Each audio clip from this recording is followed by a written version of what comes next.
الحمد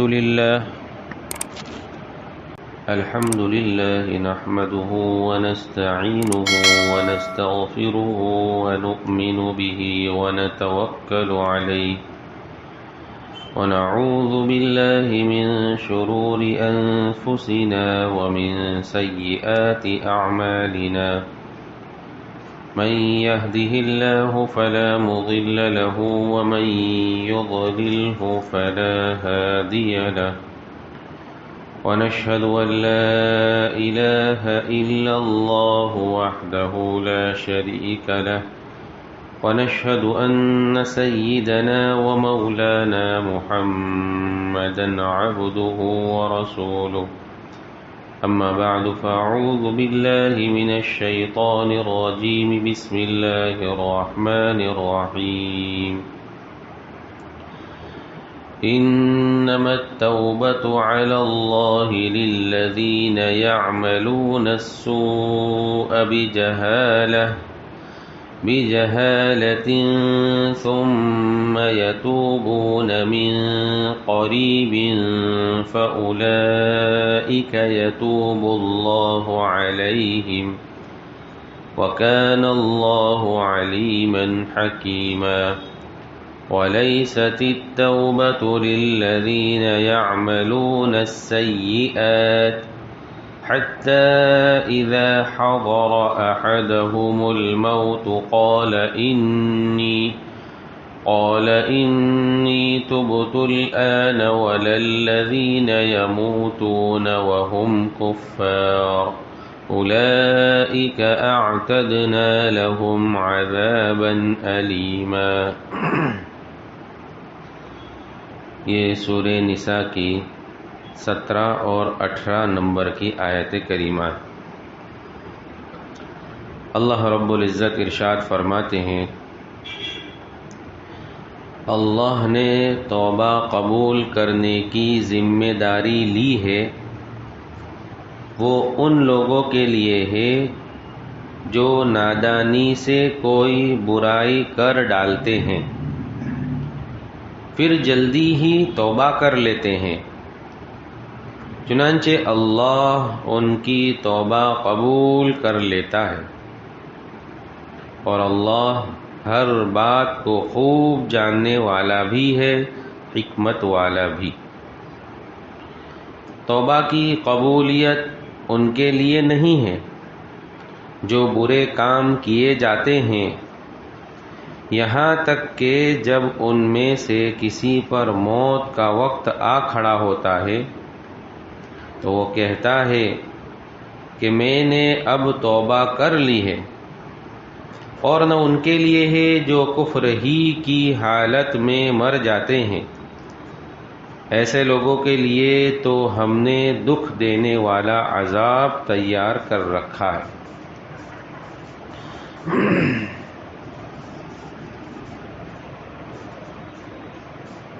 ان دو آیتوں میں اللہ رب العزت توبہ کے شرائط اور توبہ کب قبول ہوتی ہے اور کب نہیں ہوتی ہے ان کی صورتوں کا ذکر ہے کہ کون سی صورت میں، کون سے وقت میں اور کس حالت میں، کس پوزیشن میں توبہ قبول ہوتی ہے اور کس حالت میں، کس پوزیشن میں توبہ قبول نہیں ہوتی، اس کا ذکر ہے. پہلے تو توبہ کے شرائط ذکر فرمائے. پہلی چیز پہلی آیت میں ذکر کی کہ اللہ کے ذمہ داری لے لی ہے اللہ نے کہ توبہ قبول کرے. حالانکہ اللہ کے ذمے کوئی چیز واجب نہیں ہے. پھر یہاں یوں کہنا کہ اللہ نے ذمہ داری لے لی ہے، اللہ کی ذمہ داری ہے، اس کا مطلب یہ ہے کہ اللہ کا وعدہ ہے کہ اگر تم توبہ کرو گے تو اللہ رب العزت تمہاری توبہ کو قبول کریں گے. دوسری چیز یہاں جو ذکر کی گئی وہ یعملون السوء بجہالہ، جہالت سے یعنی نادانی کی حالت میں کوئی برائی کرے تو اس وقت اگر وہ جلدی سے توبہ کر لیتا ہے تو اس کی توبہ قبول ہوتی. اس کا مطلب تو ایک ظاہری اعتبار سے یہ نکلتا ہے کہ اگر کوئی نادانی سے نہیں بلکہ جان بوجھ کر گناہ کرے، جہالت سے نہیں، جان بوجھ کر اگر کوئی گناہ کرے، گناہ سمجھ کر گناہ کرے اور پھر توبہ کرے تو اس کی توبہ قبول نہیں ہوتی. ظاہری اعتبار سے یہ معنی اس کا نکلتا ہے. حالانکہ یہاں جہالت کا معنی مفسرین صحابہ کرام نے یہاں جو بیان کیا وہ یہ ہے کہ آخرت کے انجام بد سے غفلت کی حالت میں جو گناہ کیا جاتا ہے، جس وقت آدمی کوئی گناہ کرتا ہے تو ایک شکل تو یہ ہے کہ وہ اس کو گناہ ہی نہیں سمجھ رہا ہے، اور دوسری چیز یہ ہے کہ اس کو گناہ تو سمجھ رہا ہے کہ میں یہ جو کر رہا ہوں وہ گناہ ہے. تو گناہ کو گناہ سمجھ کے کیا ہو یا گناہ کو گناہ نہ سمجھا ہو، دونوں حالت کے گناہ کے بارے میں فرمایا کہ اگر کوئی توبہ کرتا ہے تو توبہ قبول ہو جائے گی. اب یہاں جہالت سے مراد یہ ہے کہ انجام بد، یعنی جس وقت آدمی گناہ کرتا ہے اس وقت اس کے سامنے انجام نہیں ہوتا کہ اس کا نتیجہ اللہ کے یہاں کیا ہونے والا ہے، اس سے غافل ہوتا ہے، اس وجہ سے وہ گناہ کرتا ہے. تو ہر قسم کے گناہ اگر ہو گئے ہیں، یعنی ایسے گناہ جس کو گناہ نہیں سمجھا تھا اور کیا، یا ایسے گناہ جس کو گناہ سمجھ کر کیا تھا، ایسے گناہ، ہر گناہ سے توبہ کرتا ہے بندہ تو اللہ کا وعدہ ہے کہ اللہ اس کی توبہ کو قبول کریں گے. لیکن پھر آگے یوں فرمایا من قریب، یعنی گناہ کرنے کے بعد قریب میں یعنی فوراً ہی توبہ کرے تو اللہ توبہ قبول کرتے. حالانکہ اگر کسی نے گناہ کیا اس کے کئی سالوں کے بعد اگر توبہ کرتا ہے تو بھی اللہ توبہ قبول کر لیتے ہیں. تو یہاں من قریب سے کیا مراد ہے؟ اس کی تفسیر حدیث میں خود ملتی ہے. اللہ کے رسول صلی اللہ علیہ وسلم ارشاد فرماتے ہیں کہ اللہ رب العزت بندے کی توبہ کو قبول فرماتے ہیں یہاں تک کہ غرغرے کی حالت نہ ہو. ان اللہ یقبل التوبہ ما لم یغرغر او کما قال علیہ الصلاۃ والسلام. جب تک کہ غرغرے کی حالت نہ ہو وہاں تک اس سے پہلے اگر کوئی توبہ کرتا ہے تو اللہ رب العزت اس کی توبہ قبول کر لیتے ہیں. تو من قریب ان سے مراد ہے حالت غرغرہ، یعنی بندے نے آخرت کے مراحل میں سے کچھ دیکھ لیا.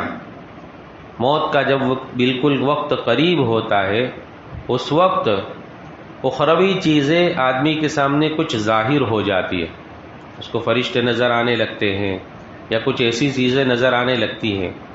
تو اب اس وقت اگر کوئی بندہ توبہ کرتا ہے تو وہ توبہ قبول نہیں ہے،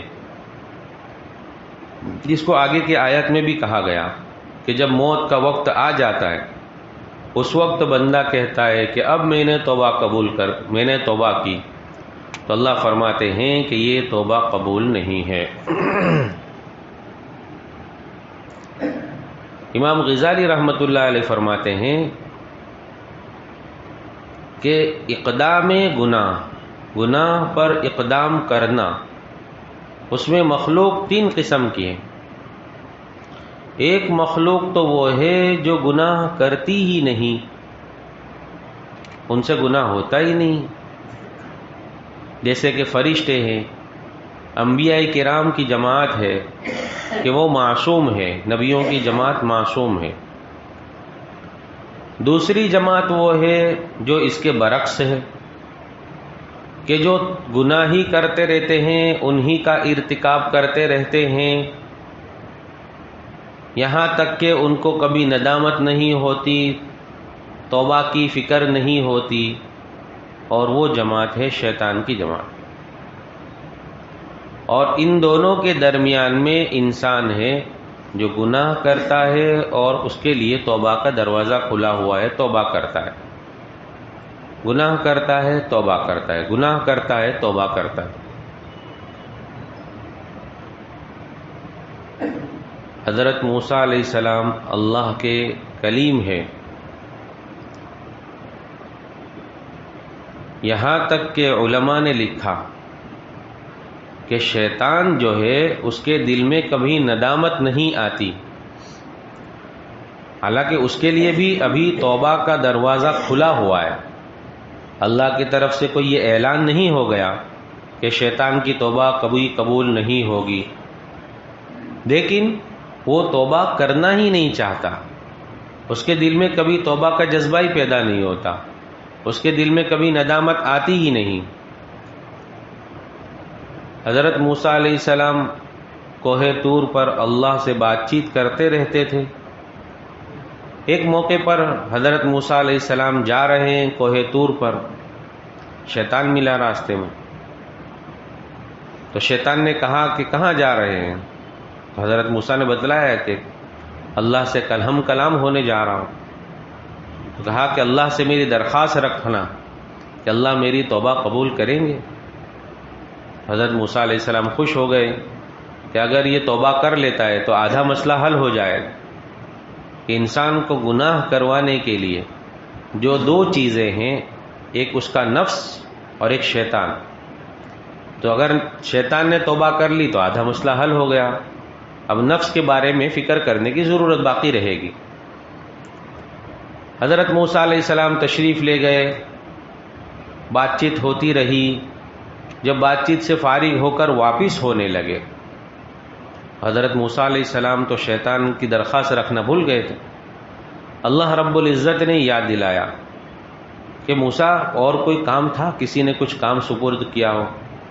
حضرت موسیٰ علیہ السلام کو یاد آ گیا کہ ہاں شیطان نے یوں کہا تھا کہ میرے لیے توبہ کی کیا شکل ہے، میں اگر توبہ کرنا چاہوں تو اللہ رب العزت کی طرف سے ارشاد ہوا کہ شیطان کو جا کر کہو کہ میں نے جو حکم دیا تھا اس کو، جس کی اس نے نافرمانی کی تھی، کہ آدم کے سامنے سجدہ کر، اور اس نے اس کی نافرمانی کی تھی، اس کو جا کر کہو کہ آدم کی قبر پر جا کر اب سجدہ کر لے، تو میں اس کی توبہ قبول کر لوں گا۔ حضرت موسیٰ علیہ السلام خوش ہو گئے کہ شیطان اب یہ چھوٹی سی بات تو مان ہی لے گا، کیونکہ اس کو احساس ہوا۔ تو حضرت موسیٰ علیہ السلام نے جا کر جب بتلایا تو شیطان نے کہا کہ میں نے زندگی میں آدم کو سجدہ نہیں کیا، اس کی قبر پر کیسے سجدہ کر سکتا ہوں؟ تو ایک مخلوق یہ ہے جن کے دل میں ندامت ہی پیدا نہیں ہوتی، توبہ کی فکر ہی نہیں ہوتی، اور درمیان میں ایک مخلوق ہے جس کو انسان کہتے ہیں، وہ گناہ بھی کرتے ہیں اور توبہ بھی کرتے ہیں۔ تو جب انسان سے کوئی گناہ ہو جاوے تو اس کو توبہ کرتے رہنا چاہیے۔ اللہ رب العزت توبہ کرنے والے کی توبہ کو قبول فرماتے ہیں، یہاں تک کہ اللہ کے رسول صلی اللہ علیہ وسلم صحابہ کرام کو اس کی ترغیب بھی دیتے تھے بار بار۔ ایک روایت میں ایک واقعہ ملتا ہے، راوی فرماتے ہیں، جو روایت کر رہے ہیں اور راوی فرماتے ہیں کہ یہ واقعہ میں نے اللہ کے رسول صلی اللہ علیہ وسلم کی زبان مبارک سے ایک مرتبہ نہیں، 2 مرتبہ نہیں، 3 مرتبہ نہیں، 5 مرتبہ نہیں، 7 مرتبہ سے بھی زیادہ سنا۔ یعنی اللہ کے رسول صلی اللہ علیہ وسلم نے یہ واقعہ 7 مرتبہ سے زیادہ تو میرے سامنے پیش کیا کہ اللہ کے رسول صلی اللہ علیہ وسلم جب بھی توبہ کے متعلق ترغیب دیتے تھے تو اس وقت کئی واقعات بھی سناتے تھے بنی اسرائیل کے اور اس کی ترغیب دیتے تھے. تو راوی فرماتے ہیں کہ میں نے خود اللہ کے رسول صلی اللہ علیہ وسلم کی زبان مبارک سے یہ واقعہ 7 سے بھی زیادہ مرتبہ سنا. اب ظاہری بات ہے کہ ایک ہی مجلس میں تو 7 مرتبہ نہیں سنایا، یہاں بھی سنایا، پھر دوسرا کوئی موقع آیا وہاں بھی سنایا، پھر تیسرا کوئی موقع آیا وہاں بھی سنایا. تو اللہ کے رسول صلی اللہ علیہ وسلم بھی ایک ایک واقعہ تربیت کے لیے، اس سے عبرت حاصل کرنے کے لیے بار بار سناتے تھے. تو راوی فرماتے ہیں کہ کون سا واقعہ؟ وہ یہ واقعہ ہے کہ بنی اسرائیل میں ایک آدمی تھا اور بڑا مالدار تھا. ایک مرتبہ ایک غریب عورت، بچے والی عورت، اس کو سخت ضرورت ہو گئی پیسوں کی. اب کوئی راستہ نہ ملا تو وہ عورت اس مالدار شخص کے پاس آئی اور اس نے رقم کی طلب کی کہ مجھے کچھ رقم چاہیے، بہت ضرورت مند ہوں، تکلیف میں ہوں، بچے بھوکے ہیں. تو اس آدمی نے کہا کہ میں تجھے رقم تو دے سکتا ہوں لیکن تجھے میری خواہش پوری کرنی پڑے گی. تو وہ عورت تیار ہو گئی، چونکہ بچے کی حالت وہ دیکھ کر آئی تھی، حالات ہی ایسے تھے. جب وہ عورت رقم لے کر چلی گئی اور وعدے کے مطابق جس دن آنا تھا اس دن وہ عورت آئی اور یہ عورت اور مرد دونوں تنہائی میں گئے. اس وقت وہ عورت جو ہے کانپنے لگی، لرزنے لگی. اس شخص نے کہا کہ میں نے تجھ پر کوئی ظلم نہیں کیا ہے، میں نے جس وقت تجھے رقم دی تھی اس وقت ہماری بات چیت ہو گئی تھی کہ ہم یہ کام کریں گے، تو میں نے تیرے اوپر نہ کوئی زبردستی کی ہے نہ کوئی ظلم کیا ہے، بلکہ تو خود راضی ہو گئی تھی، تو اب تو اس طرح کیوں کر رہی ہے؟ تو اس عورت نے کہا کہ میں نے یہ گناہ زندگی میں کبھی نہیں کیا، یہ تو مجبوری کی وجہ سے میں اس گناہ پر آمادہ ہوئی ہوں، تو اس لیے میں اللہ سے ڈر رہی ہوں، اس وجہ سے وہ کانپ رہی تھی. تو اس شخص کے دل میں ندامت پیدا ہوئی کہ ایک عورت ذات ہو کر اللہ سے اتنی ڈرتی ہے، تو میں تو مرد ہوں، مجھے تو اور زیادہ ڈرنا چاہیے. تو اس نے توبہ کی اور وہ کام نہیں کیا، اور توبہ کی اور اسی رات اس کا انتقال ہو گیا. اس مرد کا اسی رات انتقال ہو گیا. بنو اسرائیل میں اللہ رب العزت کا قانون یہ تھا کہ اگر کوئی گناہ کرتا تھا تو بھی اس کے دروازے پر لکھ دیا جاتا تھا، اور اگر کوئی اچھا کام کرتا تھا، اس کی کوئی چیز اللہ کے یہاں قبول ہوتی تھی، وہ بھی لکھ دیا جاتا تھا. اب صبح ہوئی تو لوگوں نے دیکھا کہ اس کا انتقال ہو گیا ہے، اس کے دروازے پر لکھا ہوا ہے کہ یہ اللہ کا دوست ہے. اب سارے لوگ تعجب میں ہیں کہ یہ تو بہت اچھا آدمی نہیں تھا، برا آدمی تھا اور اچھے کام نہیں کرتا تھا، اور کیا وجہ ہوئی کہ اس کے دروازے پر اللہ کی طرف سے یوں لکھا ہوا ہے کہ اللہ کا دوست ہے. اللہ کے رسول صلی اللہ علیہ وسلم یہ واقعہ بیان فرما کر ترغیب دیتے تھے کہ ایک آدمی ایسے وقت میں بھی اگر سچے دل سے توبہ کرتا ہے تو اللہ رب العزت اس کی توبہ کو قبول کر لیتے ہیں اور وہ اپنا دوست بنا لیتے.